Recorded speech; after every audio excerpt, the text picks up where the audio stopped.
This is Nexdef Book Summary.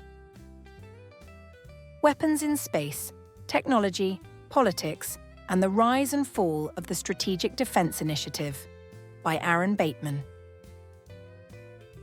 Since 1983, the United States has allocated over $415 billion to missile defense programs.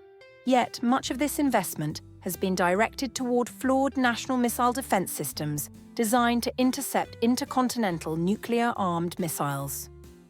In 2024, Congress authorized an additional $30 billion with minimal oversight, continuing a pattern that transcends party lines. Whether under Democratic or Republican leadership, there has been little scrutiny over how these vast sums have been spent. While missile defense programs aimed at intercepting short-range missiles have demonstrated tactical success, evident in recent conflicts involving Russia's attacks on Ukraine and Iran's strikes on Israel, long-range missile defense remains a different story.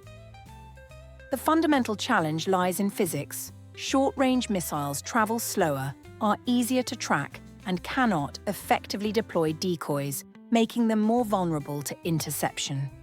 However, long-range missile warheads, which move at extreme speeds through space, remain impervious to reliable interception, especially when equipped with advanced countermeasures such as decoys, chaff, and electronic jammers.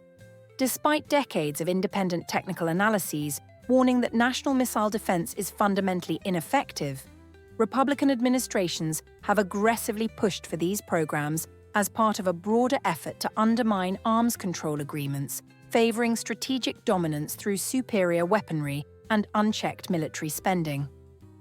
Democrats, on the other hand, have largely sustained these programs, not out of conviction in their effectiveness, but to avoid political vulnerability on national security issues. Although Democratic lawmakers have occasionally attempted to curtail excessive spending, no Democratic administration has redesigned Reagan's Strategic Defense Initiative, SDI, into a rational research effort or dismantled the permanent pro-missile defense lobby entrenched in the Department of Defense's Missile Defense Agency. Beyond missile defense, many of these advocates have long sought to advance the militarization of space. In his recent book, Weapons in Space, The Rise and Fall of the Strategic Defense Initiative, George Washington University professor Bateman provides a crucial historical analysis of how the US military and defense establishment have pushed for space-based weaponry for decades. His research highlights the pivotal debates of the 1960s, which ultimately led to the adoption of the Outer Space Treaty of 1967, prohibiting nuclear weapons in space, a hard-fought diplomatic victory that has lasted nearly 6 decades. However, this prohibition may soon be at risk. Russia is now reportedly developing space-based nuclear capabilities, signaling a potential unraveling of yet another major arms control agreement. Bateman's work underscores how, for decades, certain factions within the US defense establishment have viewed space as the next battlefield, a high frontier that must be dominated rather than regulated. In their view, diplomatic treaties restricting military expansion in space are not safeguards for stability, but obstacles to US superiority. The push for anti-satellite, ASAT, weapons in the 1960s and 1970s gradually evolved into even grander space warfare ambitions in the 1980s.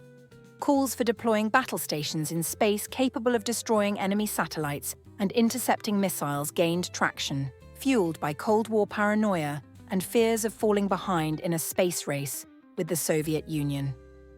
One of the most vocal alarmists was George Keegan, the former head of US Air Force intelligence, who stirred widespread fear by warning of a looming beam weapon gap. He claimed that the Soviet Union's laser weapons could render America's strategic nuclear deterrent completely obsolete. These exaggerated fears not only derailed President Jimmy Carter's efforts to ban ASAT weapons, but also laid the ideological foundation for Ronald Reagan's Strategic Defense Initiative, SDI, commonly known as Star Wars. Organizations like the Committee on the Present Danger amplified concerns about a window of vulnerability in which the Soviet Union could theoretically launch a surprise first strike against the US Senator Malcolm Wallop R. Wyoming took it a step further by convening a laser lobby of 39 senators dedicated to pushing for space-based missile defense. Embracing the vision of technological supremacy, Reagan declared that the US would develop and deploy an ASAT capability. Then, in March 1983, he launched the Strategic Defense Initiative, promising to make ballistic missiles impotent and obsolete. Yet, for all its grand ambitions, SDI was doomed from the start. While historian Aaron Bateman's book, Weapons in Space, The Rise and Fall of the Strategic Defense Initiative provides valuable insight into the rise of SDI, it falls short in examining the scale of its technological failures.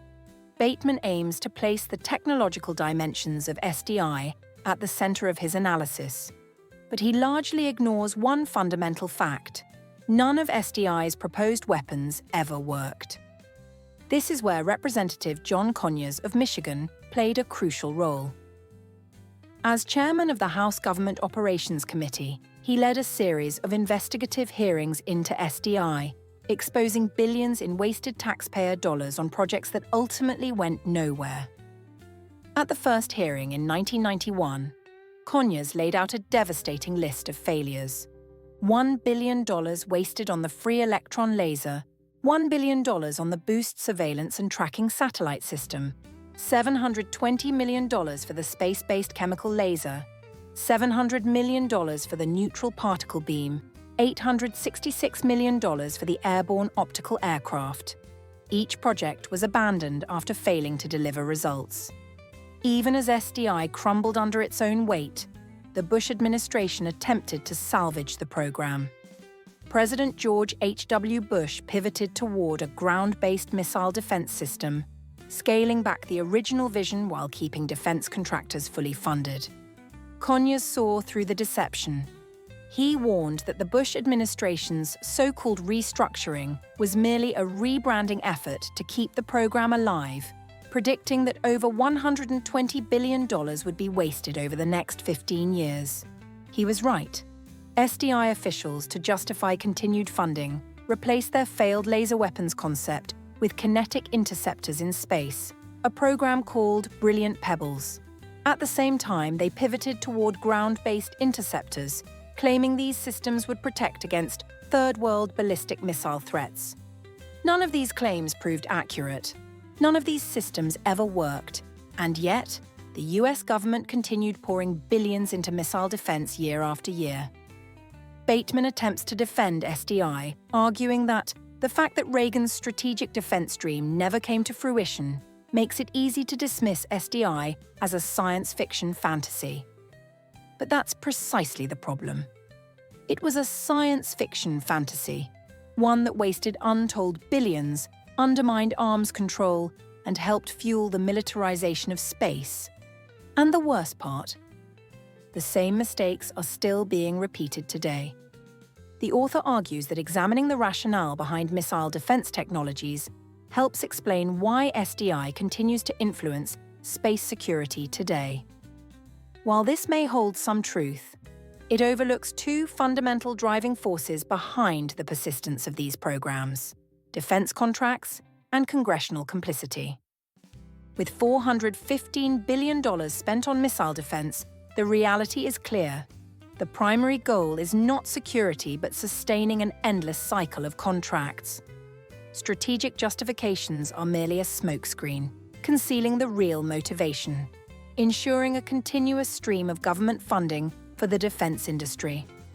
To understand why missile defense remains an unchecked financial black hole, one must follow the money, not the rhetoric. The defense industry deploys over 775 lobbyists, more than there are members of Congress. Their purpose is straightforward: securing perpetual funding for defense programs, regardless of their effectiveness or necessity. With an $850 billion defense budget in 2024, understanding why weapons that don't work continue to be funded requires examining the influence of defense contractors not just military strategists. During SDI's peak, Congress played a crucial role in curbing its excesses and limiting the most extreme proposals, acting as a rare check on reckless defense spending. Yet, Bateman largely downplays this influence. Take, for example, the 1985 Ballistic Missile Defense Technologies Report from the Office of Technology Assessment, OTA, a document that exposed Reagan's space defense plans as fundamentally flawed. When Newt Gingrich became Speaker of the House, he shut down the OTA, widely seen as a move to silence dissenting technical analysis. Similarly, the 1987 congressional hearings featuring the American Physical Society's damning critique of SDI effectively shattered illusions of deploying space-based laser weapons anytime soon. Today, Congress no longer plays any meaningful role in scrutinizing defense programs. It is nearly impossible to name a major investigation into a failed weapons program in the last 15 years. The last serious missile defense oversight hearing was in 2008, led by Representative John Tierney, D-Mass, who had also spearheaded 1991 investigations exposing the failures of SDI. Why this shift? The defense industry learned from other powerful lobbies: guns, oil, and pharmaceuticals. They flooded think tanks with money, ensuring a steady stream of pro-military reports. They funneled massive campaign contributions to lawmakers, securing near-total congressional compliance. And they created a political climate where questioning military spending is seen as weakness. As John Tierney bluntly put it, too many members of key committees have been captured by the industry. They buy what the companies are selling without sufficient oversight, without serious questioning. Bateman warns that a new push for space-based anti-missile systems is on the horizon. He argues that technical feasibility will barely factor into the decision. Instead, budgets and policies will be driven by manufactured threats and ideological narratives about America's dominance in space.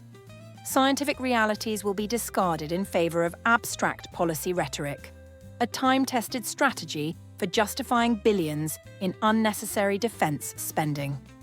While Bateman's book provides a valuable historical account, it fails to expose the deeper forces sustaining America's obsession with missile defense. Until the US government reinstates meaningful oversight, Americans will continue bankrolling the empty promises of defense corporations disguised as national security imperatives.